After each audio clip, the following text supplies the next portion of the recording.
अभियान आमचं प्रभाग 14चं आपण जे ठेवलंय त्याच्यामध्ये 3 दिवस ज्येष्ठ नागरिक यांचं कार्ड वाटप, त्याच्यामध्ये नंतर आयुष्यमान भारत कार्ड वाटप, त्याच्यानंतर आता आज NCMCचं कार्ड वाटप आणि मग ज्येष्ठ नागरिकांच्या कार्डसाठी आवश्यक असलेला वयाचा दाखला हा देखील वैद्यकीय अधीक्षकांच्या मार्फत याच ठिकाणी वाटप करण्यात आलेला आहे. आपल्या हा जो कार्यक्रम आम्ही आयोजित केला दादा त्याचे नक्कीच प्रेरणास्थान आपण आहात, त्यामुळे आपलं या ठिकाणी स्वागत करतो. सन्माननीय सतीश दत्ता पाटील साहेब या ठिकाणी उपस्थित राहिले त्यांचं स्वागत. आमच्या नगरसेविका माजी नगरसेविका सन्मान्य सारिका भगत मॅडम यांचं स्वागत करतो. सन्मान्य मनीषा दळवी, सन्मान्य माझ्या सौ रेणुका नेटकर, सन्मान्य अनुप शहा त्यांचं स्वागत. आमचे प्रभागाध्यक्ष त्यांनी आमचं मोलाचं सहकार्य या ठिकाणी केलं त्यांचं देखील स्वागत करतो. आपल्या सगळ्यांचं स्वागत करतो. आमचे सर्व ज्येष्ठ पदाधिकारी सगळे मार्गदर्शक या ठिकाणी उपस्थित आहेत. सगळे आमचे प्रभागाचे नेते देखील या ठिकाणी उपस्थित आहेत. मात्र स्टेज छोटा असल्यामुळे सगळे समोर उभे आहेत. आपण सगळ्यांचं या ठिकाणी स्वागत करतो. आता इलेक्शनच्या वेळेला आम्ही जेव्हा ठिकठिकाणी जात होतो तेव्हा अनेक आम्हाला अडचणी लोकांनी सांगितल्या होत्या आणि त्यापैकीच ही एक अडचण की अनेक सरकारी दाखले जेव्हा काढायला जातात त्या ठिकाणी त्यांना लाईन लावावी लागते किंवा खूप अडचणी येतात आणि बरेच कामं होत नाही. आणि अशी कामं करत असताना त्यांनी काही जी लोक आहेत जे कामाला जातात किंवा रिटायर झालेले आहेत मग ते तसे दाखले काढणं सोडून देतात आणि मग ते दाखले त्यांना मिळतच नाही. त्याच्यामुळे अनेक सरकारी योजनांपासून ते लांब राहतात. अशा वेळेस आपण काहीतरी केलं पाहिजे. याच्यासाठी मी माझ्या कार्यालयामधूनच सगळ्या सरकारी दाखले किंवा काही कागदपत्र असतील या तुम्हाला इकडनं मिळतील आणि घरपोच त्याची सेवा होईल असा प्रयत्न करणार असं त्यावेळी देखील सांगितलं होतं. त्याची सुरुवात आपल्या वाढदिवसापासूनच करायला मिळेल असं वाटलं होतं, परंतु SIRचं जे सगळं अभियान चालू आहे आणि माझ्यावरती आपण दिलेली जी जबाबदारी आहे त्याच्यामुळे मी अनेक ठिकाणी अडकून गेलो. पण लवकरच मी या ठिकाणी माझ्या कार्यालयामध्ये जनसेवेची खिडकी असं अभियान सुरू करणार आहे जेणेकरून सगळ्यांना हे जे सरकारी दाखले आहेत ते मिळू शकतील. आज या ठिकाणी मी बघितलं तर साधारण 55 व्यक्तींना आम्ही आयुष्यमान भारत कार्ड काढून दिले, 175 व्यक्तींना ज्येष्ठ नागरिक कार्ड काढून दिले आणि NCMC कार्ड 200 पेक्षा अधिक व्यक्तींनी केलेत. आणि ही जी समोर गर्दी आहे ही NCMC कार्ड त्याच्यासाठीच आहे. NCMC कार्ड देखील सरकारने चांगलं योजना आणलेली आहे की एक डेबिट कार्ड सारखं जे कार्ड असणार आहे ज्याच्यामधून आपल्या ज्या सरकारी योजना पुढे लागू होणार आहेत त्याच्यातून आपल्याला मिळणार आहेत. आपल्याला ज्येष्ठ नागरिक कार्ड सगळ्यांनाच त्याची आवश्यकता नेहमी नाही लागत, परंतु ते जर असेल तर आपल्याला त्या ज्येष्ठ नागरिक योजनाचा लाभ त्या सर्व ज्येष्ठ नागरिकांना घेता येतो. त्यांनी मला अनेक वेळा सांगितलं, 6 महिने उलटले मी काही करू शकलो नाही, परंतु आपल्या वाढदिवसाचा जो वेळ होता तो मी साधला आणि त्यातनं सगळ्यांचे आशीर्वाद मिळवण्याचा प्रयत्न दादा मिळाला. दादा त्यांनी मला देखील आशीर्वाद दिले, परंतु त्यांच्या शब्दातून आपल्याला अनेक आशीर्वाद दिले की तुम्ही पनवेलसाठी चांगलं काम करताय आणि पनवेलचं नाव जगात जे गाजतंय हे नक्कीच तुमच्यामुळे गाजतंय. आज तुम्ही या ठिकाणी आलेत आणि या कार्यक्रमाची शोभा वाढवली. खूप खूप धन्यवाद आणि आपले स्वागत. महाराज की जय भवानी, जय शिवाजी, भारत माता की. आज आपल्या प्रभाग क्रमांक 14 मध्ये आपल्या सर्वांचे सहकारी आणि रायगड जिल्हा भारतीय जनता पार्टीचे उपाध्यक्ष मयुरेश नेटकर यांनी आपणा सर्वांच्यासाठी सेवा संकल्प अभियान या अभियानाच्या सुरुवात काल 5 तारखेला या ठिकाणी झाली आणि आजचा या अभियानाचा दुसरा आणि उद्याच्या दिवशी तिसरा शेवटचा दिवस. या अभियानाच्या निमित्तानं आज आपल्या सर्वांना इथे भेटण्याचा योग आला.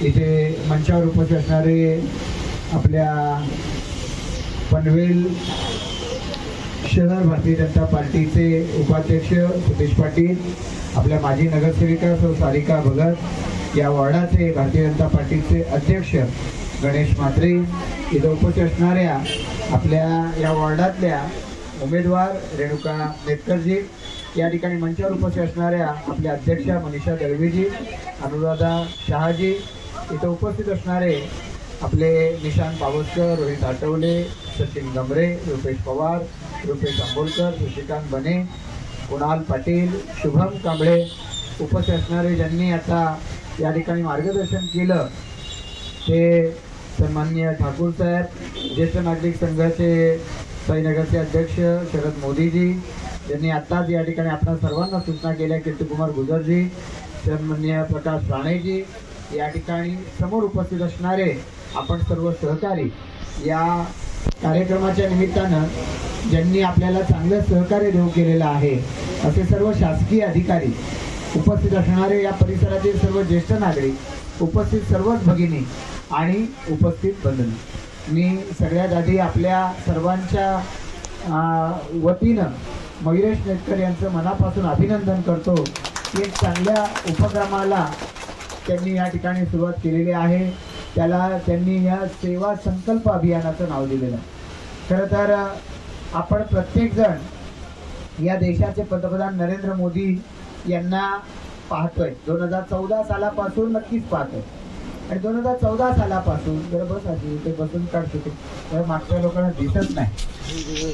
2014 सालापासून ज्या पद्धतीनं सबका साथ सबका विकास हा दृष्टिकोन मोदीजींनी ठेवला आणि त्यानंतर मोदीजींनी प्रत्येक राज्यामध्ये आपल्या केंद्र सरकारच्या मार्फत योजना राबवल्या. तर त्याच्यामध्ये महिलांच्यासाठी सुरुवातीला त्यांनी बँकेमध्ये खातं काढलं, मग गॅस सिलेंडर, मग त्याच्यानंतर शौचालय, अशा पद्धतीने एक एक करत अनेक योजना आणल्या मोदीजींच्या वरती. आज विरोधी पक्षातील लोक कितीतरी आरोप करतायत, पण मोदीजींनी सातत्यानं सबका साथ सबका विकास हा मंत्र कायम ठेवला. म्हणजे त्यांनी शौचालय मी फक्त एकाच धर्माच्या लोकांना देईल असं म्हटलं नाही, मी माझ्याच पक्षाच्या लोकांना देईन असं म्हटलं नाही, तर त्या सगळ्या योजना, मग या शौचालयापासून, मोफत गॅस सिलेंडर पासून, बँक खात्यापासून, आपण पाहतोय की 2020 सालापासून प्रत्येक माणशी 5 किलो धान्य हे मोफत मिळायला सुरुवात झालेली आहे. आपल्यापैकी प्रत्येकाला प्रधानमंत्री जन आरोग्य योजनेचा फायदा मिळत असेल नसेल तर त्याला मुख्यमंत्री देवेंद्र फडणवीस साहेबांनी महात्मा ज्योतिबा फुले जन आरोग्यदायी योजना याची जोड दिली आणि आता पांढरं रेशन कार्ड वाल्याला सुद्धा शासनाच्या निधीतून 5 लाखापर्यंतचा उपचार हा आपल्याला मोफत मिळायला लागलेला आहे. त्याचं एक मोठी या ठिकाणी जाळं या हॉस्पिटलचं हे आता वेगवेगळ्या ठिकाणी निर्माण होतं. याच पद्धतीनं आपण पाहू शकतो प्रधानमंत्री मातृवंदन योजना, याच्यातून वेगवेगळ्या लोकांना पण लाभ मिळतोय. याच पद्धतीच्या मी कितीतरी योजना सांगू शकतो. या योजना देताना मोदी सरकारनं ही योजना एका वर्गासाठी दुसऱ्यासाठी नाही म्हणाले नाही, एका राज्यात देणार दुसऱ्या राज्यात देणार नाही म्हणाले नाही, मी माझ्या भाजपच्या लोकांना देईन बाकीच्या लोकांना देणार नाही असं म्हणाले नाही. सबका साथ सबका विकास हे सूत्र मोदीजींनी राबवलं आणि त्यामुळे आज लोकांपर्यंत आम्ही जातोय. आज नरेंद्र मोदीजी असतील किंवा मुख्यमंत्री देवेंद्र फडणवीस साहेब असतील, यांच्या माध्यमातून वाढदिवस असो कुठलाही महत्वाचा कार्यक्रम असो, त्यांनी सांगितलं सेवेच्या माध्यमातून लोकांच्याकडे जा. आणि म्हणूनच मी मयुरेश नेटकर यांचा आभार मानतो की त्यांनी या सगळ्या उपक्रमाला माझ्या वाढदिवसाची जोड दिली. त्याबद्दल मी त्यांना मनापासून धन्यवाद देतो की या आपल्या परिसरातल्या लोकांच्या सेवेसाठी म्हणून त्यांनी या कार्यक्रमाचं आयोजन केलं. इथं हा मंडप तर कायमच आहे, म्हणजे स्पेशल इंटेन्सिव्ह रिव्हिजन एसआयआरचं काम सातत्यानं मयुरेश नेटकर करतायत. परेश ठाकूर हे पनवेल विधानसभेचे या अभियानाच्या साठीचे प्रमुख आहेत, त्यांच्या बरोबरीनं संपूर्ण पनवेल मतदारसंघामध्ये मयुरेश नेटकर हे सातत्यानं या योजनेला प्रभावीपणानं राबवण्यासाठी पाठपुरावा करतायत. पूर्वी 29 जुलैला ही योजना संपणार होती, पण त्याची मुदत वाढली, 8 ऑगस्ट झाली.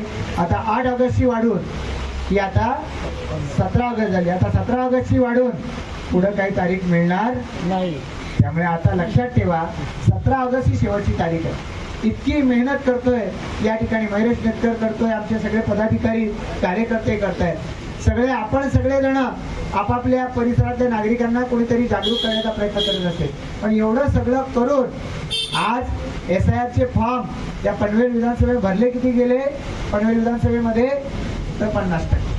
म्हणजे 50% लोक अजूनपर्यंत फॉर्म भरायला आलेली नाहीत. याचा अर्थ असा आहे की आज आपण जेवढं जागरूक आहोत त्याच्यापेक्षा दुप्पट लोकांना आपल्याला जागरूक करायचं आहे. आणि म्हणून ही मुदत वाढली, पण आता ही शेवटची मुदत आहे, कारण याच्यानंतर ही मुदत वाढणार नाही. आता ज्यांचं कोणाचं 2024 यादीत नाव होतं त्यांना आता 17 ऑगस्ट ही शेवटची संधी आहे. त्याच्या आधी आपलं आपल्या घरातल्या नातेवाईकांचं, आपल्या मित्रांचं, आपल्या परिवारातल्या लोकांचं, सगळ्यांचं ज्यांचं नाव 2024च्या यादीत होतं त्यांनी त्यांचा फॉर्म भरला पाहिजे SIRचा, तरच त्यांची नावं मतदार यादीमध्ये राहतील. त्यांचे नावं आता आहेत आणि नंतर जर ते आले नाही तर मतदार यादीमध्ये त्यांची नावं राहणार नाही.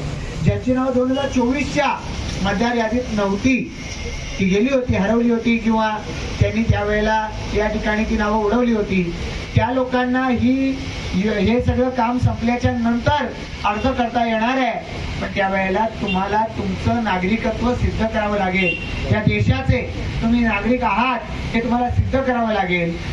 नुसतं तुमचं नाव मतदार यादीमध्ये याच्या पुढच्या कुठल्याही मोहिमेमध्ये हे घेतलं जाणार नाही. आणि त्यामुळे मी आपल्या सगळ्यांना विनंती करेन, आपल्या अवतीभोवताच्या सगळ्या लोकांना जागरूक करा आणि मतदार यादीमध्ये त्यांचं नाव आलं पाहिजे याच्यासाठीचा आपण सुद्धा पाठपुरावा करा. अनेक ज्येष्ठ नागरिक इथं उपस्थित आहेत, आमच्या महिला भगिनी उपस्थित आहेत. मी या सगळ्यांना विनंती करतो की आपण सगळ्यांनी या दृष्टिकोनातून आवाहन करावं. आज या व्यासपीठावर मयुरेश नेतकर किंवा सौ रेणुका नेतकर उपस्थित आहेत, आमचे सतीश पाटील उपस्थित आहेत, आमच्या या परिसरात नगरसेविका म्हणून ज्यांनी काम केलं त्या सारिका भगत उपस्थित आहेत, की या निवडणुकीमध्ये उमेदवार होते. या निवडणुकीमध्ये, या महापालिकेच्या निवडणुकीमध्ये आम्हाला अपेक्षित असं यश या 14 नंबर प्रभागामध्ये मिळालं नाही. कारणं वेगवेगळ्या पद्धतीची असू शकते, सगळी कारणं मी आता या ठिकाणी सांगणार नाही. पण एका अर्थानं सर्वसामान्य जनतेचा कौल हा आम्हाला मिळालेला नाही.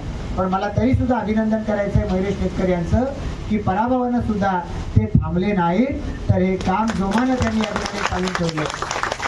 आज